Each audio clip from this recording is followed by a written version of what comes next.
Why do I paint?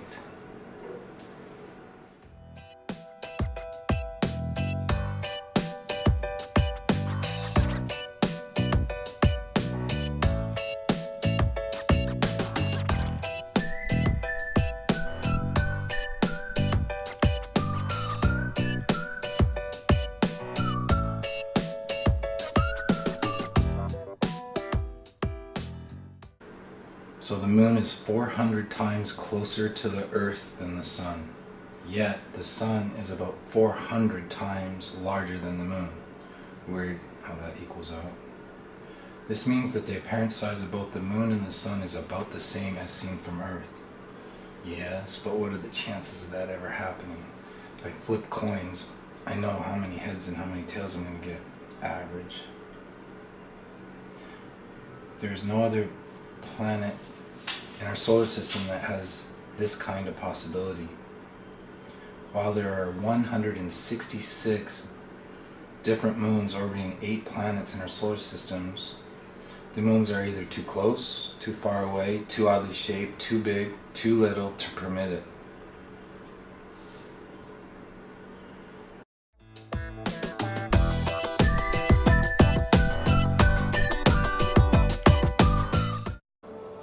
It's like a Zulu war shield.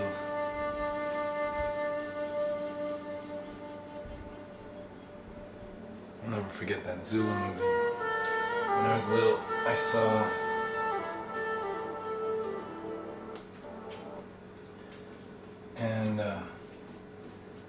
it was like I don't know, a really, really long time ago.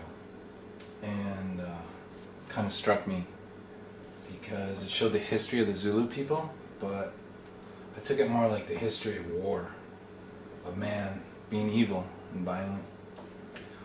So I guess the way, if two neighboring villages were having problems, all the warriors, back then the dance was more important than violence.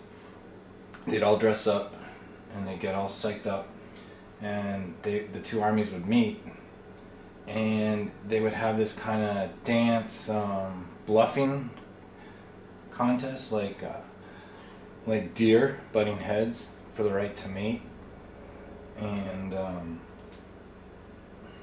so they'd get all dressed up, and we live in too violent of a society. I have no freaking clue how they figured out who would win, but I know the chief was more important than the other people. But they would come to some kind of consensus, like, yeah, they outdance us, they're scary or whatever. But then there came this great, in quotes, warrior, and so he hadn't been to one before, I guess, or he had, but he didn't understand them either, but in a different way than what I'm explaining. He went out and he saw everyone dance, and he saw the men from the other tribe humiliating him and putting him down and doing like weird sexual like innuendos and I don't know, just belittling them with dance and taunts. And so he rushed out into the field, met the guy that was taunting the most, and killed him. And everyone was in shock. And I think that's a good analogy of what happens in life. It's like, basically you can take anything. If your willpower is good, you can have anything. But I'm not sure you should. And that action of his changed it, supposedly. That's the way I understand it. I don't know if it's true. But from then on, forget the dancing. Then it was this rush. Who'd get the best spears, who'd get the best techniques down. And they started murdering and killing everyone. I remember images of the Zulu chief. He would take the defeated and impale them, stick the spear up the guy's butt, or they'd chop off the head and put him on poles. And it was just like surrounded with violence. And it was a shock to everyone. And they were so shocked they didn't do anything about it. They didn't say anything. They just started doing it.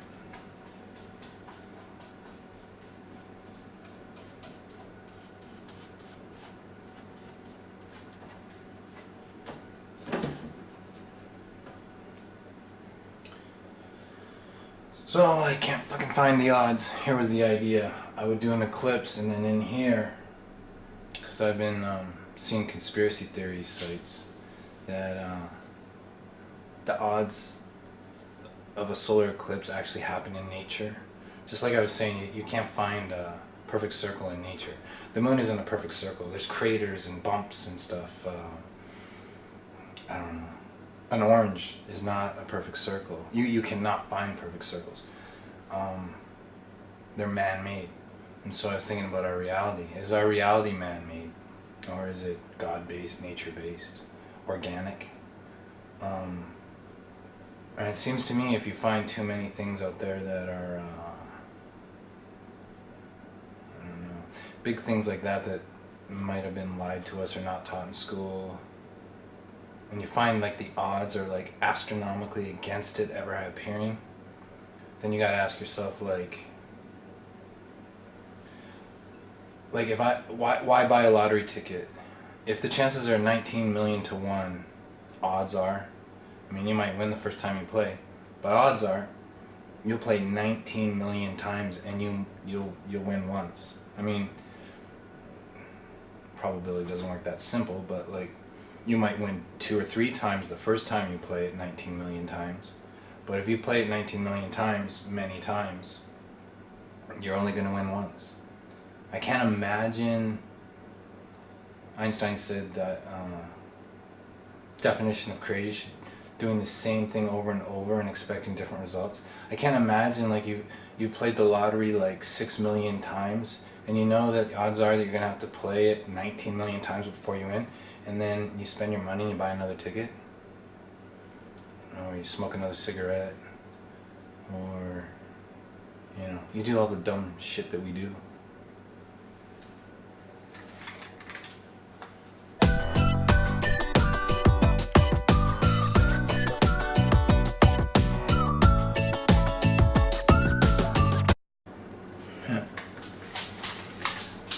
Millions of years in the future, total eclipse would be impossible due to tidal acceleration.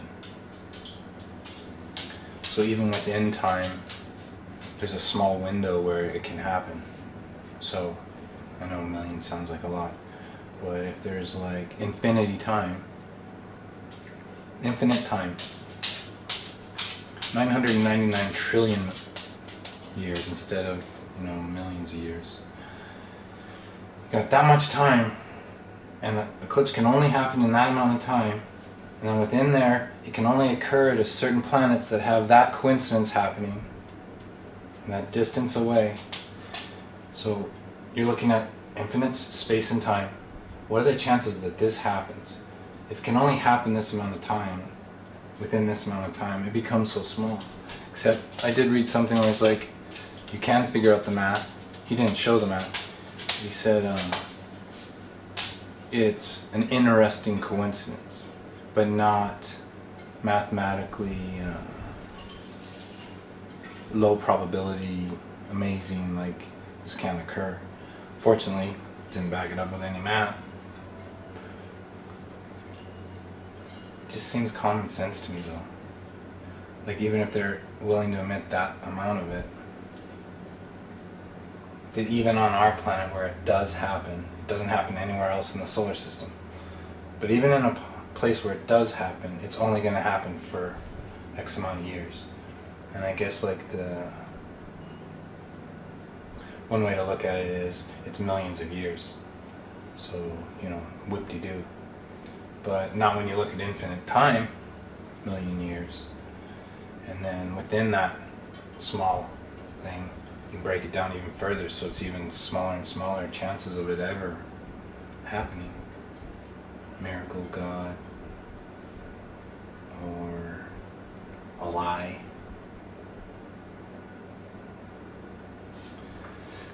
A lie is weird though. How do you fake a solar eclipse? Or if this reality isn't real.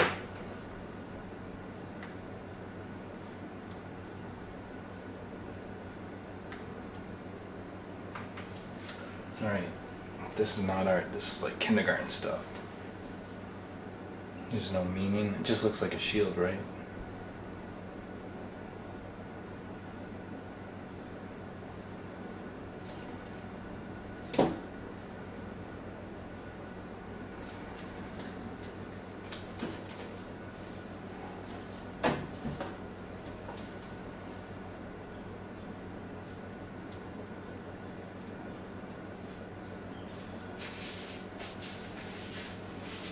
Your fold time.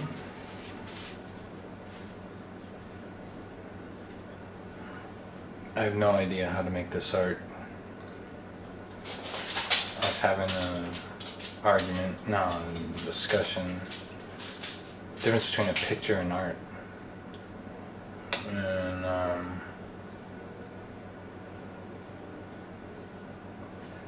it's discouraging as artists because you do stuff and it's like, why'd you even do it? There's no point. You haven't said anything, done anything special. There's nothing original about it.